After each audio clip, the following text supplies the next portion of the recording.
सरस्वती जी और उनकी बहू रश्मि के बीच एक दिन बहस छिड़ जाती है।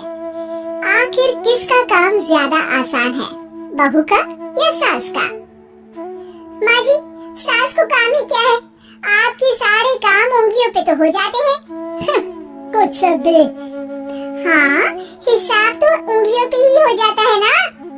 अरे बेटा, ऐसा सिर्फ अभी लगता है, जो मुझे करना पड़ता है ना वो तुझे करना पड़े तो समझ आएगा कि असली काम का पहाड़ कैसा होता है। ठेले बराबर वजन भी नहीं है आपके काम में, हर बात पहाड़ों के वजन की कर रही हैं आप। तू ऐसा करती ही क्या है घर में बेटा, ये तो बता मुझे। मैं थोड़ी ना कुछ करती हूँ, सब जादू से हो रहा है इस घर में। अरे एक दिन मेरा काम करोगी तो समझ आएगा। Okay okay, shut up. कल से मैं घर के काम करूंगी और तू मेरी जगह हर चीज का हिसाब रखना, ठीक है? ठीक है, ये भी कर लेते हैं। ये सास बहू की डील के बारे में रश्मि के पति अमन को नहीं पता था और न ही अमन के पिताजी सुरेश जी को। पर गेहूं के साथ साथ जैसे घुन भी पिस जाता है, ये दोनों भी पिसने वाले थे। सुबह अमन उठकर रेडी होता है ऑफिस जाने के लिए, तो पता है उसके कपड़े नहीं निकले हुए हैं। अरे रश्मि, तुमने मेरे कपड़े नहीं निकाले? अपनी माँ से पूछो ना, उन्हीं का काम है ये। अमन अपनी माँ के पास जाता है। अब मेरे कपड़े आज आप देने वाले हो क्या माँ? हाँ, देना तो मुझे ही चाहिए, पर तेरी बहू ने कपड़े धोने ही नहीं डाले, तो कोई भी धुला हुआ कपड़ा नहीं है बेटा। हैं? ऐसा क्यों? कपड़े तो धोने आप ही देते हो ना माँ? अरे बहू ने तुझे बताया नहीं, अब हम अदल बदल गए हैं, मैं अब बहू और तेरी बीवी सास। अमन परेशान हो गया, वो बिना इस्त्री के कपड़े पहनकर ऑफिस चला गया। सरस्वती जी अपने घुटने के दर्द के कारण झुककर घर साफ नहीं कर पा रही थी और ना ही खाना बनाना याद रख पाई। उधर रश्मि पहले ही दिन घर की चाबी घुमा चुकी थी और 300 रुपए का हिसाब अलग नहीं मिल रहा था। पर दोनों का ही घमंड कैलाश पर्वत से भी बड़ा था और दोनों ही खेमे एक दूसरे की बात मानने को बिल्कुल तैयार नहीं थे। शाम को जब सुरेश जी और अमन खाना खाने बैठते हैं तो सरस्वती जी उनके सामने गाजर और पपीते लाकर रख देती हैं। अरे माँ, ये क्या है?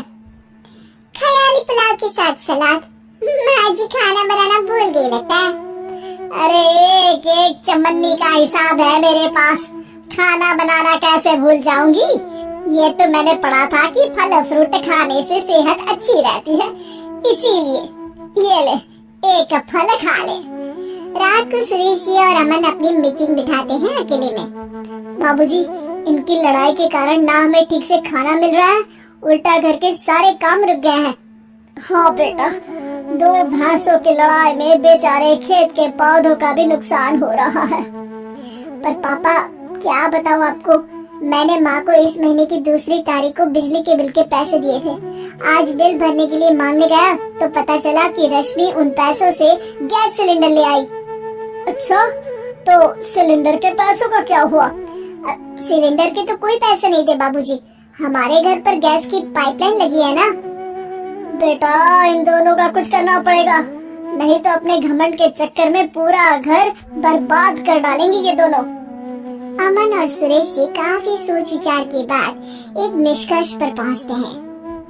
रात ही को दोनों अपनी पत्नियों की अलमारी से नई साड़ी निकालते हैं और सुबह जब रश्मि और सरस्वती जी उठते हैं तो देखते हैं कि दोनों पति साड़ी पहनकर चढ़ाव पर सब्जियां काट रहे हैं।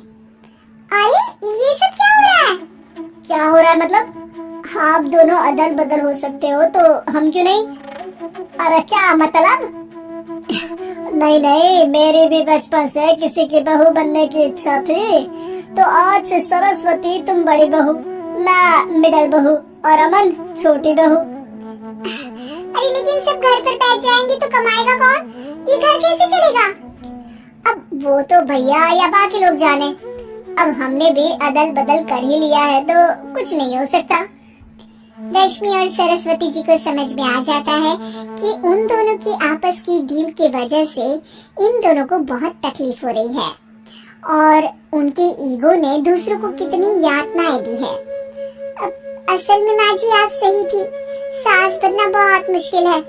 अरे हाँ बेटा, और तू भी, मुझसे तो नहीं हो पाया सब घर के काम, वापस बदल ले क्या? हाँ हाँ बिल्कुल माँ जी, और अब आप दोनों भी बदल लीजिए, कोई आ गया तो आप दोनों को देखकर क्या सोचेगा?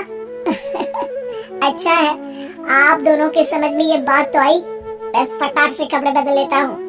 अरे रुक जा बेटा, एक फोटो ले लेती हूँ तेरी, मेरी बेटी होती तो तेरे जैसी ही दिखती साड़ी में। और मेरा फोटो नहीं लोगी?